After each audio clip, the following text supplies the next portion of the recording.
가장 끔찍한 것은 배신당했다는 사실이 아닙니다. 배신한 상대가 파멸의 건축가라는 사실을 깨닫게 되는 순간입니다. 지금부터 5분간 여러분은 모든 불륜자들이 가장 두려워하는 밀리미터 단위까지 완벽하게 설계된 복수 계획을 목격하게 될 겁니다. 이야기가 마음에 드신다면 구독과 좋아요를 눌러주시고 당신의 생각을 댓글로 공유해주세요. 특히 3분 지점에 등장하는 결정적 단서를 놓치지 마십시오. 그 단서는 침묵에 대한 당신의 생각을 완전히 바꿔놓을 것입니다.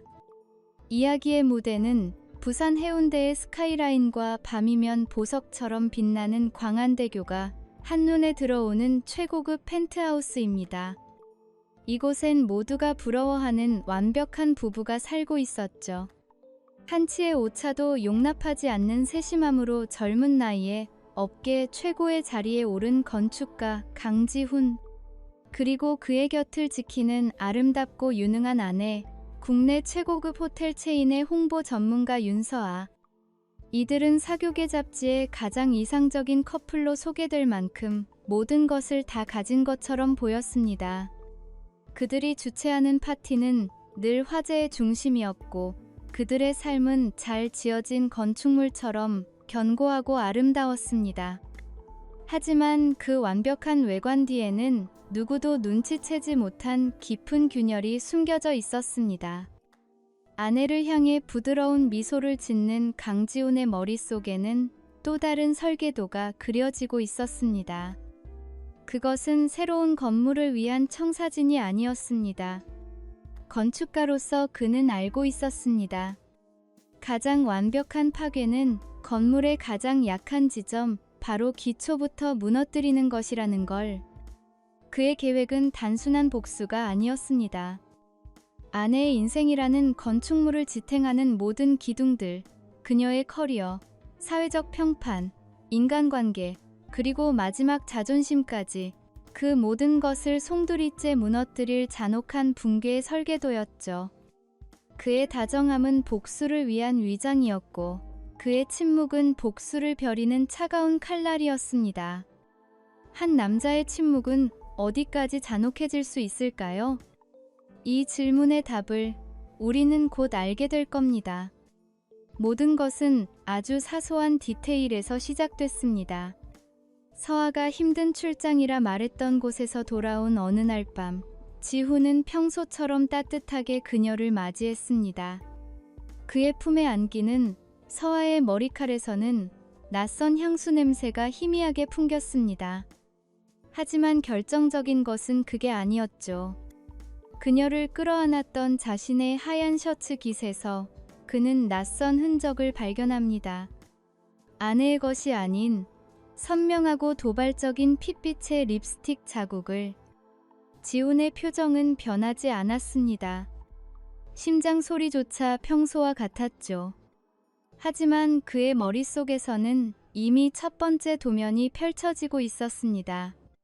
그것이 바로 완벽했던 구조물에 생긴 첫 번째 균열이자 거대한 붕괴의 시작점이었습니다.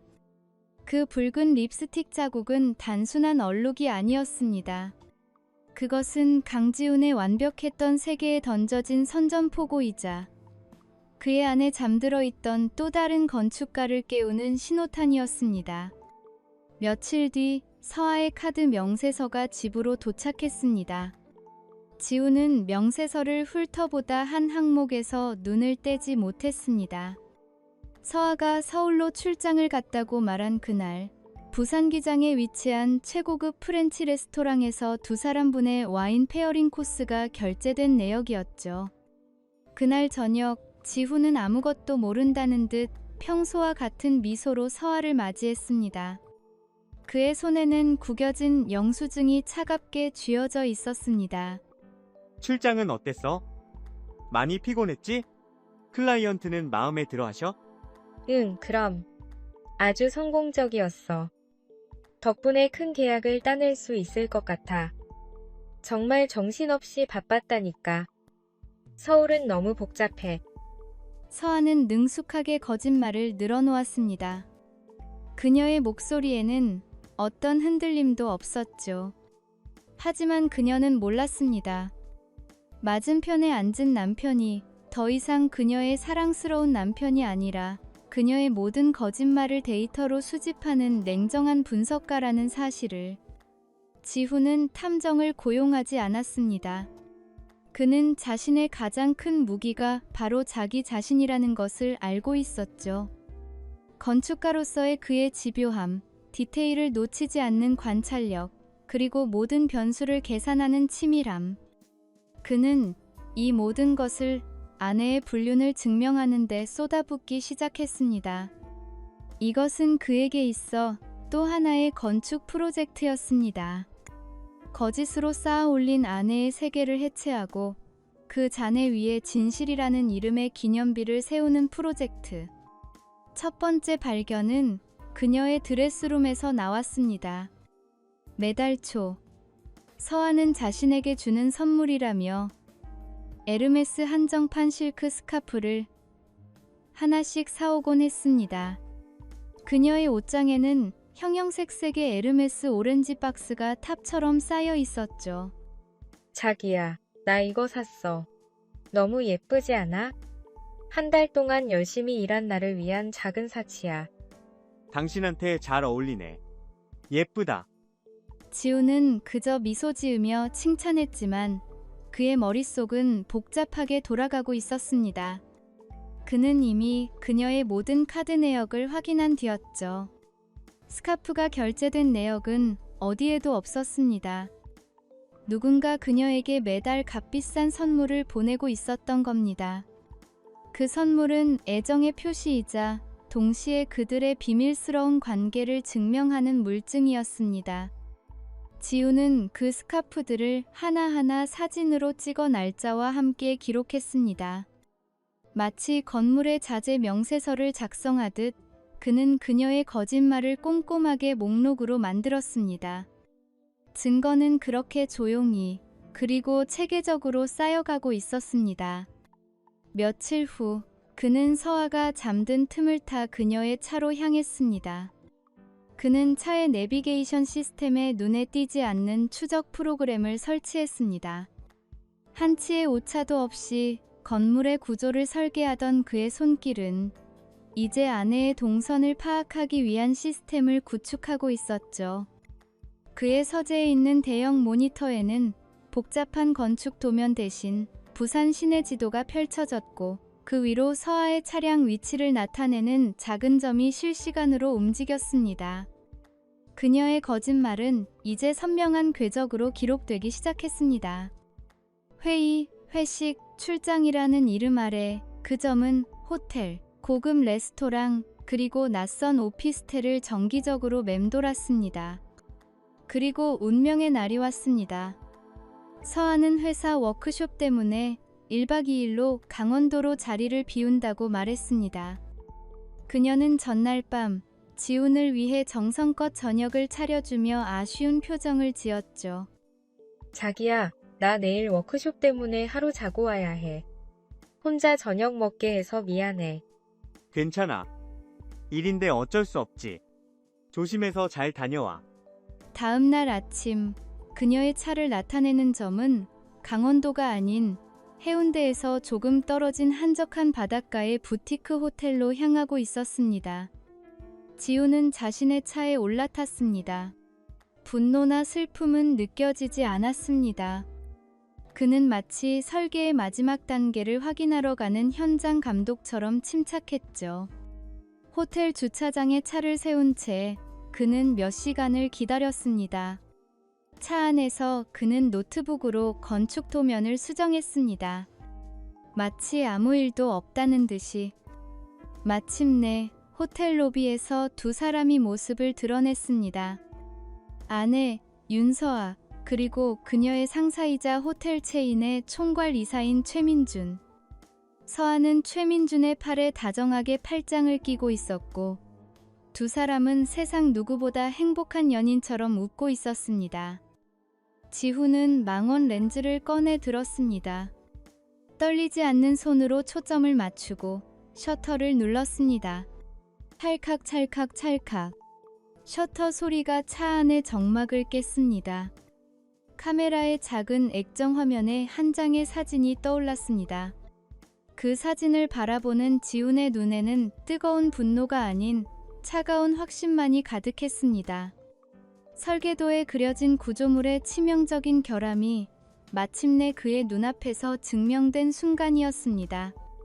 이제 이 건물을 어떻게, 그리고 언제 무너뜨릴지 결정하는 일만 남은 것이었죠. 한 장의 사진, 그것은 단순한 증거가 아니었습니다. 그것은 모든 것을 끝낼 파괴 계획의 첫 번째 초석이었습니다. 한 장의 사진, 그것은 모든 것을 끝낼 파괴 계획의 첫 번째 초석이었습니다. 그날 이후 강지훈의 일상은 두 개의 세계로 나뉘었습니다. 낮에는 완벽한 남편의 세계, 그리고 밤에는 냉혹한 설계자의 세계. 어느 날 저녁, 서아는 잔뜩 지친 얼굴로 집에 돌아왔습니다. 하지만 지훈은 막 그녀의 차 안에서 녹음된 열정적인 대화가 담긴 음성 파일을 듣고 난 후였죠. 자기야, 나왔어. 아, 오늘 너무 힘들었다. 신규 호텔 런칭 때문에 정신이 하나도 없네. 고생했어? 저녁은 먹었고? 좋아하는 와인 꺼내놓을게. 따뜻한 물에 몸부터 좀 담그고 있어. 그의 목소리는 더없이 다정했지만 그의 머릿속은 방금 들었던 그녀의 웃음소리와 최민준의 목소리로 가득 차 있었습니다. 그렇게 지옥 같은 연극이 6개월 동안 이어졌습니다. 지훈은 최고의 배우였습니다. 그는 그녀가 좋아하는 음식을 만들고 주말이면 함께 여행을 떠났으며 그녀가 지어내는 힘든 직장 생활 이야기에 진심으로 귀 기울여주는 척했습니다. 심지어 그들의 8주년 결혼기념일에는 세상에서 가장 로맨틱한 남편을 연기하기도 했죠. 우리의 8주년을 축하해, 서아야. 내가 직접 디자인한 목걸이야. 우리의 사랑처럼 영원히 빛나길 바라는 마음으로 만들었어. 지훈 씨, 너무 감동이에요. 정말 아름다워요. 우리 영원히 함께해요. 사랑해요. 서아는 그의 목에 팔을 감고 뜨겁게 키스했습니다. 그날 밤 지훈은 그녀의 옆에서 잠든 척 눈을 감고 있었지만 그의 손은 그녀의 휴대폰에서 또 다른 증거들을 자신의 클라우드로 옮기고 있었습니다. 모두가 잠든 밤, 굳게 잠긴 그의 서재문 뒤에서는 또 다른 세상이 펼쳐지고 있었습니다. 그의 서재 한쪽 벽은 더 이상 건축 도면으로 채워져 있지 않았습니다. 그곳은 거대한 증거의 벽이 되어 있었습니다. 부산 시내 지도 위에는 서아의 동선을 나타내는 붉은 실이 거미줄처럼 얽혀 있었고 수십 장의 사진들에는 날짜와 시간이 정확히 기록되어 있었습니다. 호텔 주차장, 레스토랑, 심지어 낯선 오피스텔 엘리베이터 앞에서 찍힌 사진까지 모든 음성 파일은 건축 설계 프로그램처럼 체계적으로 분류되어 있었고 모든 영수증과 기록들은 그의 복수라는 건축물을 쌓아 올리는 견고한 자재가 되어 주었습니다. 그는 오디오 편집 프로그램으로 잡음을 제거하고 그들의 목소리만 선명하게 추출했으며 CAD 프로그램으로는 그녀의 동선과 거짓말의 패턴을 분석해 다음 움직임을 예측했습니다. 증거를 수집하던 중 지훈은 예상치 못한 사실을 발견하게 됩니다. 두 번째 비밀이었죠. 최민준은 서아의 연인일 뿐만 아니라 호텔의 주요 리노베이션 프로젝트에서 자재비를 부풀려 막대한 비자금을 조성하고 있었습니다. 과거 해당 호텔의 건축 입찰에 참여했던 경험이 있는 지훈의 눈에 부풀려진 견적서와 조작된 장부들은 너무나도 명백한 설계 오류였습니다. 그는 이 강력한 무기를 일단 최종 단계라는 이름의 폴더에 넣어두었습니다. 이것은 그의 설계에서 가장 마지막에 사용될 건물의 기초를 통째로 날려버릴 폭탄이었습니다. 어느 날 밤, 그는 또다시 실시간으로 그들의 대화를 듣고 있었습니다. 서아야, 조금만 더 기다려줘. 아내랑은 거의 끝났어. 서류 정리만 되면 돼. 당신을 위해서라면 난 뭐든지 할 수 있어. 그 말만 몇 달째예요. 지훈 씨랑 사는 거, 이젠 너무 지쳐요. 아무 감정도 없고, 그냥 의무감으로 사는 것 같아요. 대화도 없고 그 사람은 일밖에 몰라요. 가끔은 무서워요. 지훈 씨가 눈치챌까봐. 걱정 마. 그 사람은 일밖에 모르는 범생이야. 자기 설계도 안에 갇혀서 세상 물정 모른다고. 절대 모를 거야. 내가 다 책임질게. 당신은 그냥 그 사람 옆에서 조금만 더 완벽한 아내를 연기해주면 돼. 곧 데리러 갈게. 연기라. 지우는 쓴웃음을 지었습니다. 누가 누구에게 연기를 하고 있는 것인지. 며칠 뒤 저녁 식사 시간, 지훈은 직접 만든 파스타와 와인을 서빙하며 분위기를 띄웠습니다. 그는 와인잔을 돌리며 무심한 척 말을 꺼냈습니다. 어떤 관계든 어떤 건물이든 가장 중요한 건 기초가 아닐까 싶어. 신뢰라는 기초. 그게 무너지면 아무리 화려하게 지어도 결국엔 다 무너져 내리니까. 당신 생각은 어때? 당연하죠. 신뢰가 제일 중요하지.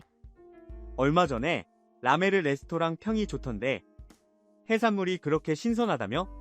당신 친구들이랑 한번 다녀오지 그랬어. 그 순간 서아의 손이 공중에서 찰나의 시간 동안 멈췄습니다. 라메르는 그녀가 지난주 최민준과 비밀스러운 기념일을 축하했던 바로 그 레스토랑이었습니다. 그녀의 눈동자가 미세하게 흔들렸지만 그녀는 곧 프로페셔널한 미소로 표정을 갈아 끼웠습니다. 아, 거기? 들은 것 같아. 워낙 바빠서 갈 시간이 있어야지. 다음에 자기랑 같이 가자. 지우는 부드럽게 고개를 끄덕였습니다. 그는 이 작은 테스트를 통해 마지막 확신을 얻었습니다.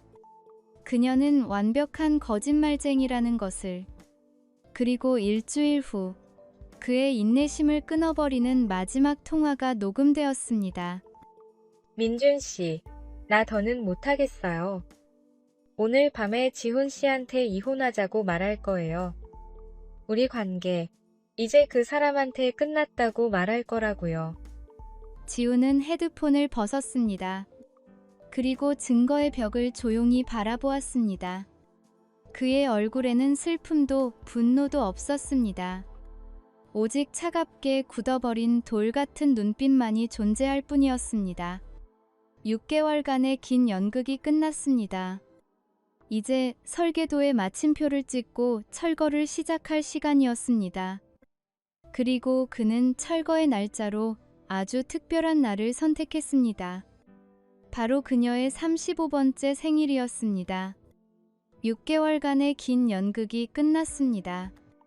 철거의 날짜는 그녀의 35번째 생일로 정해졌습니다. 그날 저녁, 윤서아는 최민준과 함께 최고급 레스토랑에서 자신의 생일을 축하하고 있었습니다. 반면 강지훈은 그들의 펜트하우스에서 마지막 이삿짐 트럭이 떠나는 것을 지켜보고 있었죠. 텅 빈 집안에 선 그는 잠시 후 휴대폰을 꺼내 아내에게 전화를 걸었습니다. 그의 목소리는 놀랍도록 평온했습니다. 내 사랑, 생일 축하해. 자기야. 고마워. 나 지금 팀원들이랑 저녁 먹고 있어. 금방 들어갈게. 아니, 천천히 즐기다 와. 오늘만큼은 세상에서 당신이 가장 행복해야지. 전화기 너머의 서아는 아마 몰랐을 겁니다. 남편의 목소리가 얼마나 차갑고 공허한 공간에서 울려 퍼지고 있는지를. 레스토랑 안, 서아와 민주는 샴페인 잔을 부딪혔습니다. 민주는 벨벳 상자를 열어 다이아몬드 팔찌를 그녀의 손목에 채워주었습니다. 당신의 35번째 생일을 축하하며 그리고 우리의 새로운 시작을 위하여 곧 이 지긋지긋한 관계도 다 정리될 거야. 고마워요, 민준 씨. 정말 눈부셔요. 지훈 씨한테는 오늘 밤에 말할 거예요. 이제 정말 다 끝낼 수 있어요. 당신만 있으면 돼. 그들이 미래를 속삭이는 동안 지우는 그들의 과거를 지우고 있었습니다. 8년간의 결혼 생활이 담긴 모든 가구와 물건들, 액자 속 사진들. 그는 건축가가 건물을 철거하듯 그들의 공간을 정밀하게 해체했습니다. 작업 인부들이 마지막 물건을 실어 나를 때 그는 텅 빈 거실을 둘러보았습니다. 그들의 웃음소리가 배어있던 소파 자리, 함께 영화를 보던 TV 자리, 모든 것이 사라진 공간은 낯선 메아리만 울렸습니다. 그는 모든 것이 사라진 텅 빈 거실 중앙에 그들이 결혼할 때 혼수로 장만했던 커다란 원목 식탁 하나만을 남겨두었습니다. 그리고 그 위에는 심플한 검은색 상자 하나가 놓여 있었죠. 마치 무대 위의 주인공을 기다리는 소품처럼. 밤 11시가 넘어 서아는 샴페인에 기분 좋게 취해 집으로 돌아왔습니다. 도어락을 열고 들어선 순간 그녀는 무언가 잘못되었음을 직감했습니다. 늘 자신을 반기던 따뜻한 조명과 공기가 아닌 차갑고 낯선 정적이 그녀를 덮쳤기 때문이죠. 다녀왔습니다. 그녀는 비틀거리며 거실 스위치를 켰습니다. 불이 켜지는 순간 그녀의 눈에 들어온 것은 믿을 수 없는 광경이었습니다. 늘 그 자리에 있던 소파도, 책장도, TV도, 그들의 추억이 담긴 모든 것이 사라진 텅 빈 공간. 그녀의 취기는 순식간에 사라졌습니다. 심장이 바닥으로 떨어지는 것 같았죠. 지훈 씨? 자기야, 어디 있어? 이게 다 뭐야? 장난하는 거지? 대답 좀 해봐, 강지훈. 그녀의 목소리는 텅 빈 공간을 울리다 힘없이 사라졌습니다. 그때 그녀의 시선이 거실 중앙에 덩그러니 놓인 식탁과 그 위의 검은 상자에 꽂혔습니다. 그녀는 마치 홀린 듯 천천히 그곳으로 다가갔습니다. 떨리는 손으로 상자를 열었습니다. 상자 안의 내용물들은 그녀의 숨을 멎게 만들었습니다. 가장 위에는 지훈의 이름과 도장이 흔들림 없는 필체로 이미 찍혀있는 이혼 합의서가 놓여 있었습니다. 그녀의 서명란만이 공백으로 남아있었죠. 그 아래에는 위자료 5천만 원을 청구하는 서류와 우리의 지난 6개월이라는 제목이 붙은 검은색 USB 하나가 있었습니다. 그녀는 자기도 모르게 가방에서 노트북을 꺼내 USB를 꽂았습니다. 화면에는 단 하나의 동영상 파일이 있었습니다. 클릭하는 순간 지난 6개월간 최민준과 나눴던 은밀한 대화들, 호텔 로비에서 웃고 있는 사진들이 파노라마처럼 펼쳐졌습니다. 그녀는 비명을 지르며 노트북을 덮었습니다. 그리고 마지막으로 그녀의 눈을 사로잡은 것은 상자맨 아래에 놓인 작은 건축 모형이었습니다. 그것은 지훈이 언젠가 은퇴하면 함께 살자고 직접 설계했던 그들의 꿈의 집이었습니다. 하지만 모형은 지붕이 무너져 내리고 벽이 갈라진 처참하게 파괴된 모습이었습니다. 마치 폭격을 맞은 폐허처럼. 그리고 그 폐허가 된 모형 위에는 지훈의 필체로 쓰인 작은 메모가 붙어 있었습니다. 네가 선택한 미래야. 진짜 선물은 내일 아침에 도착할 거야. 진짜 선물. 그 단어는 축복이 아닌 저주처럼 느껴졌습니다. 서아의 다리가 풀리며 그녀는 그 자리에 주저앉았습니다. 서류들이 바닥으로 쏟아지고 그녀는 미친 듯이 휴대폰을 꺼내 지훈에게 전화를 걸기 시작했습니다. 신호음이 가는 소리만이 텅 빈 집안을 섬뜩하게 채웠습니다. 뚜르르 뚜르르. 10번이 넘는 시도 끝에 마침내 그가 전화를 받았습니다. 여보세요. 지훈 씨. 이게 다 뭐예요? 왜 이래요? 나한테. 제발 장난이라고 말해줘요. 생일 선물이야. 서아야. 마음에 들어? 내가 잘못했어요. 내가 미쳤었나 봐요. 우리 다시 얘기해요. 네. 내가 다 설명할게. 설명. 6개월이면 충분한 시간이었어. 메모는 읽었고, 진짜 선물이라니. 그게 무슨 소리야. 제발. 오늘 밤은 그 집에서 편히 자도. 내일 아침이면 더 이상 내 집이 아닐 테니까. 지우는 그 말을 끝으로 전화를 끊었습니다. 뚜 하고 끊어진 신호음은 서아의 세상이 무너지는 소리처럼 들렸습니다. 응답 없는 휴대폰을 붙잡은 채 그녀는 텅 빈 집 한가운데서 절규하기 시작했습니다. 내일 아침, 과연 무슨 일이 그녀를 기다리고 있는 것일까요? 서아는 텅 빈 집에서 뜬 눈으로 밤을 지새웠습니다. 공포와 절망 속에서 동이 트는 것을 지켜봤죠. 그녀가 몰랐던 것은 지훈이 설정해둔 시스템이 정확히 아침 9시 정각, 그녀의 생일 다음날 아침에 작동하도록 설계되어 있었다는 사실입니다. 그가 준비한 진짜 선물이 배송될 시간이었습니다. 정확히 오전 9시, 세 통의 이메일이 동시에 발송되었습니다. 수신인은 최민준의 아내 오수진, 서아가 근무하는 호텔그룹의 인사팀장, 그리고 서아의 아버지인 존경받는 법조인 윤 의원이었습니다.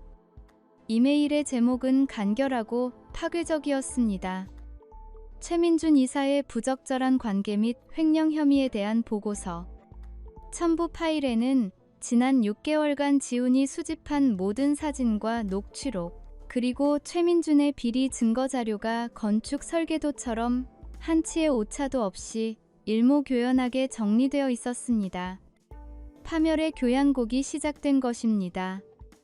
넋이 나간 채로 회사에 출근한 서아는 애써 아무렇지 않은 척 자리에 앉았습니다. 어젯밤의 일이 악몽이길 바라면서요. 바로 그때 그녀의 앞에 기품있지만 얼음장처럼 차가운 인상의 여성이 나타났습니다. 최민준의 아내 오수진이었습니다. 로비의 모든 소음이 거짓말처럼 멎었습니다. 윤서아 씨, 맞으시죠? 네, 그런데 누구? 제 남편 불륜 상대가 당신이군요. 이메일 잘 받았습니다. 변호사를 통해 이야기는 들었고요. 이거 받으세요. 수지는 들고 있던 서류 봉투를 서아의 책상 위에 던지듯 내려놓았습니다. 주변 동료들의 수군거리는 소리, 놀란 눈빛들이 비수처럼 서아에게 밝혔습니다. 위자료 청구 소송장입니다. 5천만 원. 제 15년의 결혼 생활을 망가뜨린 대가로는 부족하지만 법이 허락하는 최대 금액이더군요. 아, 그리고 이것도. 수지는 가방에서 작은 USB 하나를 더 꺼내 책상 위로 굴렸습니다. 두 분의 추억이 담긴 영상 클립입니다. 당신 남편이 친절하게도 보내줬더군요. 곧 법정에서도 보게 될 테니 미리 감상해두세요. 저기, 여기서 이러시면. 걱정 말아요. 시끄럽게 할 생각 없으니까. 당신 같은 사람 때문에 내 품격까지 떨어뜨리고 싶진 않네요. 수지는 경멸이 가득한 눈으로 서아를 한번 훑어본 뒤 얼어붙은 동료들 사이를 뚫고 조용히 로비를 빠져나갔습니다. 서아는 그 자리에서 움직일 수 없었습니다. 바로 그때 그녀의 휴대폰이 미친 듯이 울리기 시작했습니다. 발신자는 최민준이었습니다. 서아야. 어떻게 된 거야? 너희 남편이, 그 인간이 전부 다 알았어. 아내가 방금 나한테 이혼 서류를 던졌어. 회사에도 전부 뿌린 것 같아. 내 인생 이제 끝났다고. 저도 방금 그 부인이 찾아왔었어요. 소송장을. 젠장. 네가 조심하지 않아서 그런 거 아냐. 어떻게든 막았어야지. 네, 남편이 그렇게 조용할 때 알아봤어야지. 다 너 때문이야. 네가 나한테 접근했잖아. 제 탓이라고요? 민준 씨가 먼저. 시끄러워. 일단 끊어. 인사팀에서 전화 오잖아. 망할. 최민준은 비겁하게 자신의 책임을 회피하며 전화를 끊었습니다. 그가 전화를 끊기가 무섭게 서아의 사무실 내선 전화가 날카롭게 울렸습니다. 인사팀이었습니다. 무거운 발걸음으로 인사팀장실에 들어선 서아는 차가운 표정의 팀장으로부터 직위 해제 통보를 받았습니다. 팀장은 지훈이 보낸 보고서 사본을 그녀 앞으로 밀어놓았습니다. 윤서아 팀장, 제출된 증거자료가 너무나 명확합니다. 그룹의 명예를 실추시킨 점에 대해 이사회에서 최종 징계가 결정될 때까지 모든 직무를 정지합니다. 개인 물품은 지금 즉시 정리해 주십시오. 팀장의 목소리는 어떤 감정도 담겨있지 않았습니다.